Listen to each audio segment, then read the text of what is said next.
Salam world, I'm your shorter than average girl from down under, and today we're going to be looking at 2023's biggest box office hit, Barbie.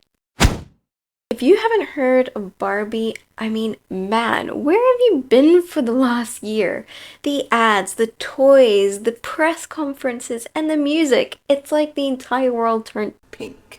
And in all honesty, this movie did not disappoint. It gave sarcasm, it gave whimsical, and it gave us Ken. Now, Barbie sparked quite the controversy in 2023, being portrayed as this hyper-feminist film by some and not feminist enough by others. It made an entire trend challenging the repression of masculinity, whilst also constantly reminding us that all the problems in the world are because of patriarchy. We just took patriarchy and, made a patriarchy.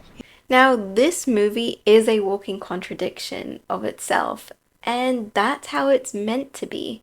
In fact, in the ridiculousness of the two extremes shown in Barbie, does the movie find the sweet spot in the middle. So, let's jump into the pink plastic world of Barbie and try to pull out the ultimate message that we're meant to take out of this bonanza.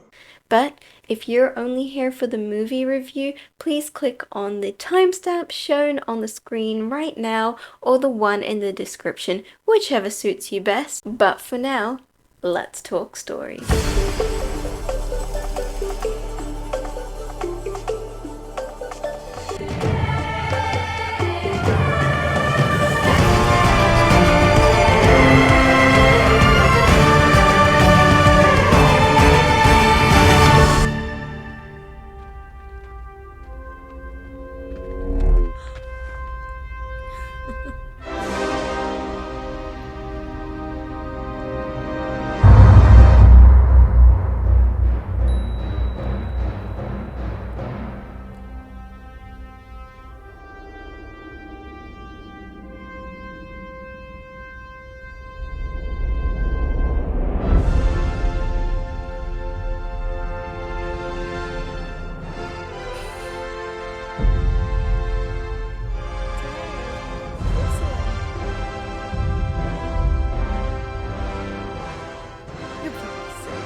Look, Barbie jumps out of the stocks hard, creating this exaggerated dystopian world without Barbie. Now, Barbie came to save the day. Oh, humanity.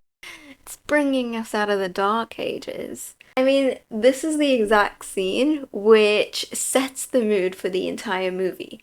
It screams sarcasm, ridiculously over the top, exaggeration, comedy, and most importantly, do not take this seriously. But still, there are a few numbskulls that didn't get the memo from the obnoxiously pink title screen and the neon-colored world, which looks like a butterfly had just vomited all over the place. And yes, the political cornerstones of feminism are shoved in your face like every second of the movie. And it does get annoying to the point where you just want to yeet yourself out the window. But it's literally the source of sarcasm for the entire movie. Patriarchy. And feminism. So you learn to hate the characters that actually take patriarchy and feminism seriously, rather than hating on the entire movie itself. Now, Barbie follows the life of stereotypical Barbie and her allocated counterpart, Beach Ken. In Barbieland, the Barbies run the show. They're the president, the doctor, the Nobel Prize winner, etc. And the Kens only exist for the Barbies. A Ken has no role other than to be visible by the Barbies and complimented by them, which is really sad. And because the Kens don't actually have any proper skills, the Barbies don't need them. So Kens are just redundant, and so they're constantly competing against each other for Barbie's attention, even though each Ken has a box match Barbie. life is hard for the Kens, and the Barbies are too selfish and Kenist to even see that they're mistreating them. But then everything goes wrong. When stereotypical Barbie starts having thoughts of Death. morning breath, cellulite, and and so she needs to go into the real world to find the girl who's playing with her and figure out why her owner is feeling down, which is ultimately projecting on her and making her have these negative things. And because Barbie's kind of just worried about herself and her image, which is very selfish. Now, Ken trying to prove a point to the other Kens, as well as not trying to lose the only person who gives him purpose in life, he decides to tag along. And so, Barbie and Ken make it to the real world. And now, the real world gives them a big reality check. Barbie recognizes that her standards of the world are unrealistic, and Ken realizes that he's been deprived of his basic human rights in Barbieland. And I know this isn't the conclusion that the movie wanted me to make, but I'm gonna make a case for my conclusion. Barbie and Ken got two completely different vibes from shared situations that they're in the real world. So doesn't that speak more about Barbie and Ken's perspective rather than, Men are objectifying Barbie and supporting Ken. if we're looking at the scene, which is meant to show how awful the real world is, we see that both men and women have their attentions on the pair. I mean, who wouldn't be looking at someone who is in rainbow-colored leotards roller skating down a beach? It is a attention-seeking kind of situation because they're so bright and colorful and bubbly. I mean, it's cool and people like looking at things that are cool. To add on to that, nothing really is mentioned specific to Barbie or to Ken. I mean, all the compliments and comments made are generic. The only thing that makes us think that this one was targeted towards Barbie, whereas another is targeted towards Ken, is the editing, which only lends itself to the idea that this is the perception of Barbie or how Barbie views things, and the other is Ken's perception and how Ken's viewing things. For someone like Ken, who's deprived of attention and constantly seeking it, any slight positive comment boosts his self-esteem, so he likes it. Whereas for Barbie, a person that's used to getting compliments from people of high authority, aka the other Barbies, any other attention received based on how others are perceiving you, whether it be looks or manners, it seems kind of uncomfortable because these people don't really know you. Now, that's not to say that everything that Barbie saw was in her imagination. No, like the police officers were completely out of line. And good on her for punching the guy who touched her. I mean, it reminds me of a situation when I was in primary school and I punched a guy in the nose for trying to kiss me. I mean, that's what we've got to do when someone harasses us. But because Barbie came into the real world with this perception that she's known by everyone and adored and admired, the interactions which she had with people that don't know her, they were underwhelming for her because they didn't meet her expectation. Whereas the interactions she had with people that do know her, for example, Ruth Handler or, Barbie's actual owners, these were deemed positive for Barbie because they met her expectation one way or another. So at the end of it, when both Barbie and Ken were on equal playing fields in the real world, where they were both unknown, you see that ultimately what determined their experience is their ideas of themselves and how they feel like they deserve to be treated. Barbie, who's self-entitled, hated it, whereas Ken, who has no self-worth, loved it. And The nice thing is we continue to see Ken and Barbie's struggle with their self-identity versus the roles that they have been assigned to it throughout this entire movie. In other words, they learned to treat others how you want to be treated, but Everything's almost like reversed here. so essentially others will treat you how you treat them and present yourself to the world. When Barbie opens her eyes to the world, she sees the challenges and difficulties that people face, as well as the beauties of the world. And this is irrespective of their gender or how they look like. Instead, she understands that the only thing that matters in the world is the existence of meaningful relationships, not power, not status, and not the goods that you have in life. Because no matter how much you accumulate for yourself, it means nothing without someone to share it with and give it to. And to give, it means to give something up yourself. The truth is, this is a lesson Ken will also learn later on in the movie. Given that Barbie starts ahead of Ken in terms of advantages and freedoms, she reaches that milestone before him. But as soon as Ken achieves the advantages and freedoms that Barbie had at the start, he comes to the same conclusion. And the final lesson in the trifactor that the duo learn is that we shape life on our own.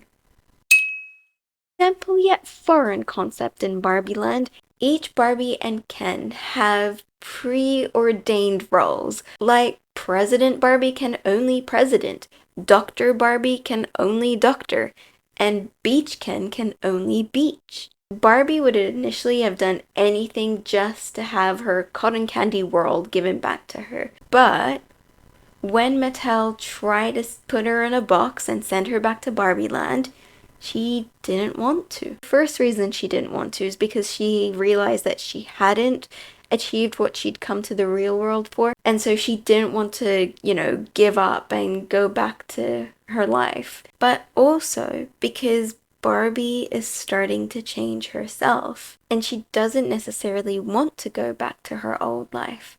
It's here that we start to see progress in Barbie, where she's trying to understand what she's really meant for and recognizing that her old life will no longer fulfill her now that she's privy to new truths. Now, I can't give Barbie too much credit here because she's still thinking very selfishly, and she completely forgets the fact that Ken came with her and is somewhere in the real world.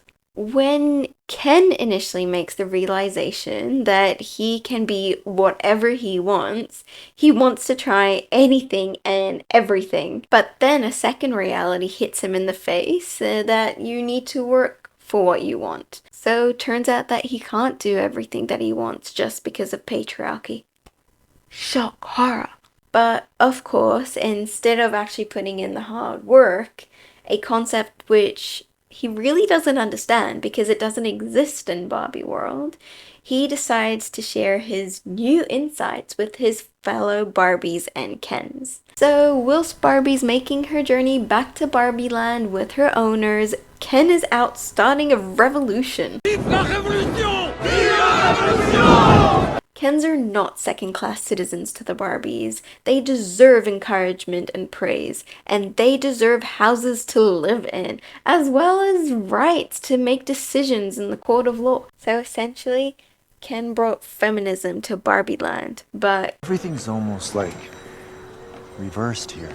this is when the Kens become too immersed with limitless power, and so they become tyrants. The Ken's initial requests are reasonable and essential for bringing equality in Barbieland. So the Barbies' initial acceptance of this only shows us the compassion the Barbies have towards the Kens. Not to add, the Barbies seem to enjoy the lift of the weight of complete authority off their shoulders and being able just to enjoy life and genuine relationships and camaraderie.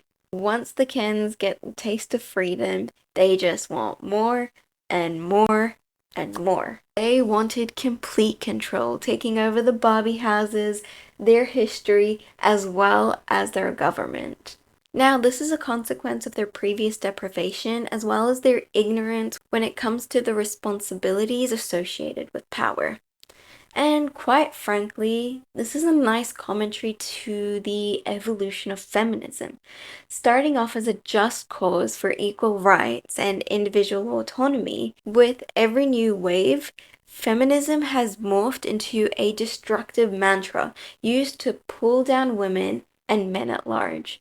Instead of standing in solidarity with the women that still need to be liberated, women have turned on each other just to maintain their status, and so have fallen victims to the vicious cycle of power, one which men have only just destroyed on a macro scale level after thousands of years of bloodshed. And so we also see the Kens, fueled by the malice intent of Barbie misfits, turn on each other for the sake of preserving their fragile claim to power. But through all these events, that's when we see the true broken spirits of our protagonists.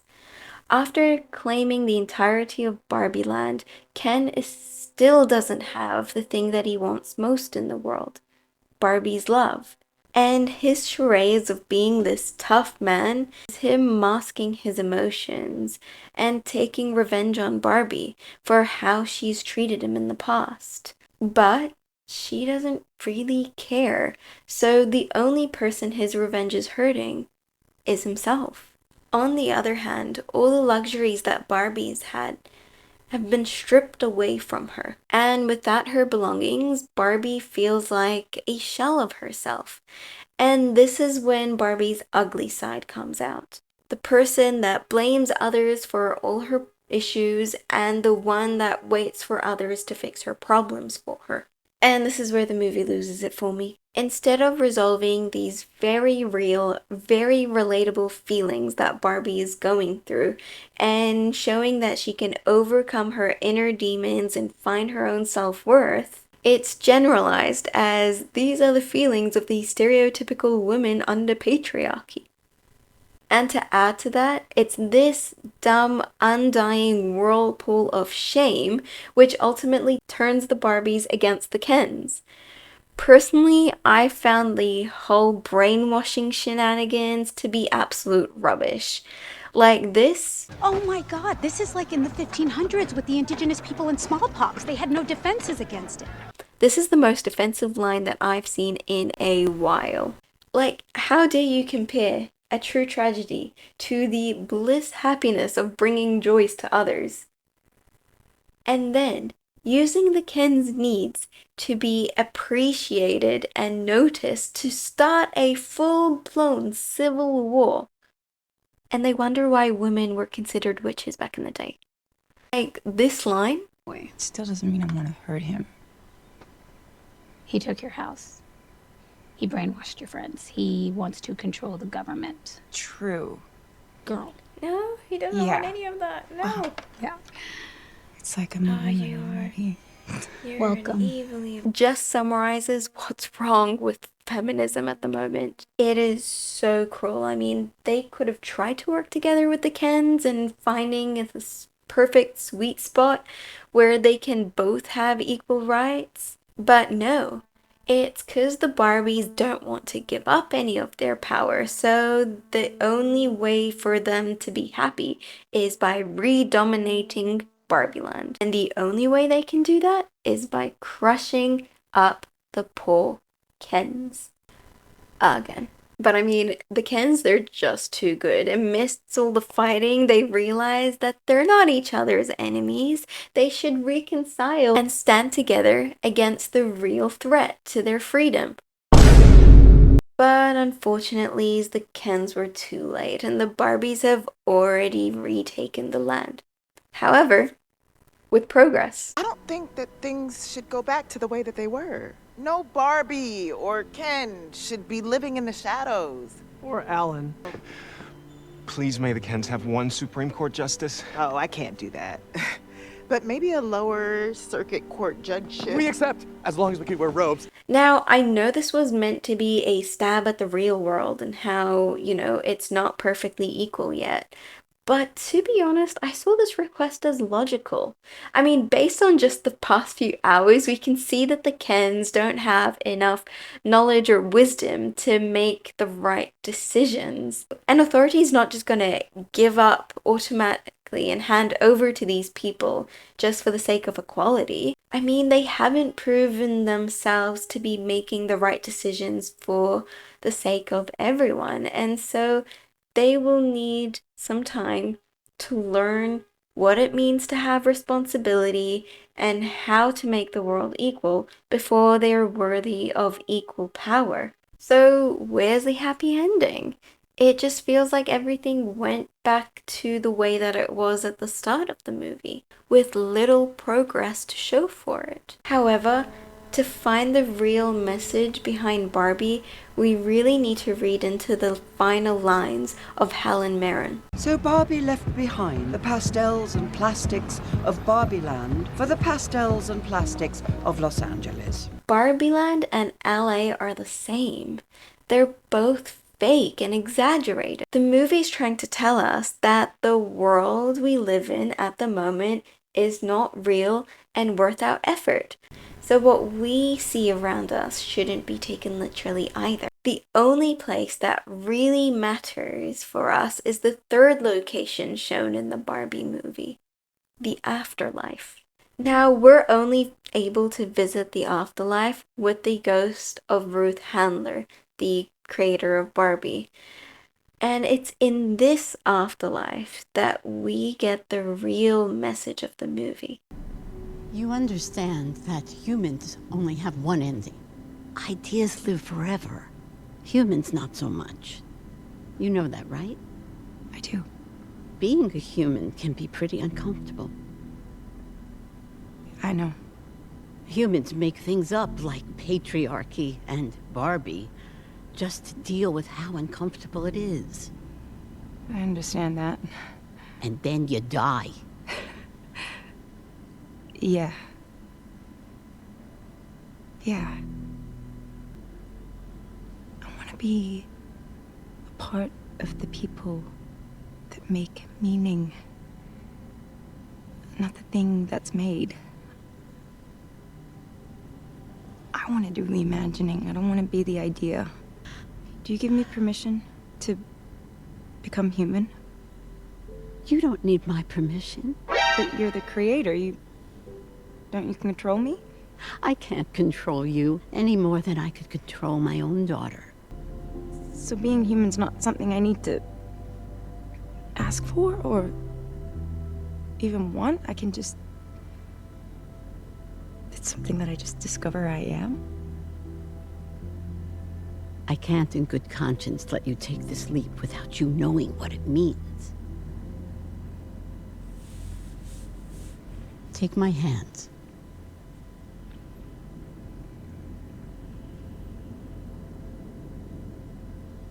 Now, close your eyes.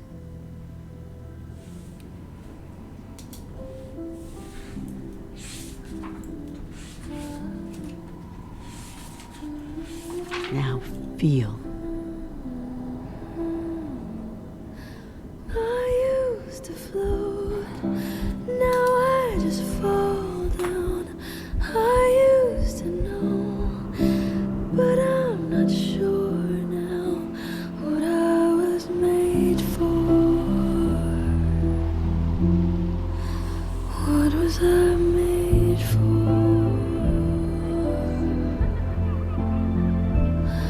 'Cause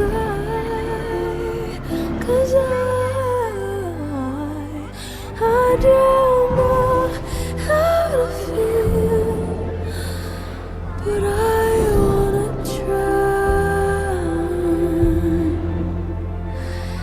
I don't know how to feel, but someday I might.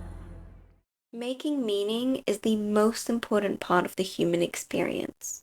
Every individual has inherent worth through their potential, but seeking to actualize it by bringing thoughts into actions, actions to relationships, and relationships to purpose do we then achieve the ultimate goal of being someone and leaving behind a legacy in the world?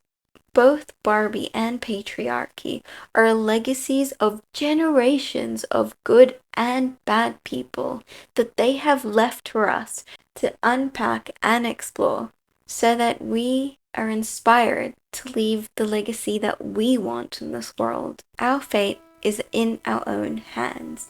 And using the cards dealt to us in life, we need to forge our own destiny, leaving our footprints behind us, which will then bloom into our legacy. And it's only through meaningful relationships that the path that we have trodden will be kept unobstructed so that others can see the fruits of our labor. However, I have to say, the message of the Barbie movie is convoluted by the overgrown weeds of on-the-nose criticisms of the world, the over-the-top exaggeration, references, celebrities, and chart-topping musical numbers. It's no wonder that people were split on this at the end. It needs a special kind of pruning and weeding to be able to get the beautifully simple concept in the heart of the pastel and plastic. Despite the PG-13 rating of this movie, it's definitely for a more mature audience. Aside from the not-so-subtle references and cussing in the movie, a lot of political topics are thrown around like a heyday, without any proper background or understanding of each concept. A simple mind can easily be swayed from one side of the political spectrum to the other, without really understanding the intricacies and the history behind how the world has become the way that it has. But Barbie was still a really fun, really enjoyable watch. Not necessarily something that I would rewatch too many times because, man, I know that the mentions of Patriarchy. will eventually get to me. But we do need more Kenergy.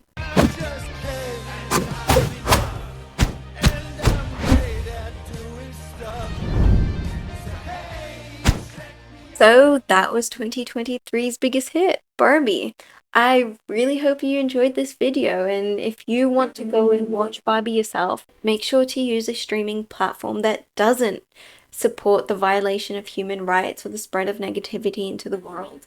Please consider giving this video a like, subscribe, and hit that notification bell so that you get pinged when next week's video comes out. And don't be shy of putting any recommendations for stories that you want to see reviewed and analyzed in the comments. And remember, you are enough.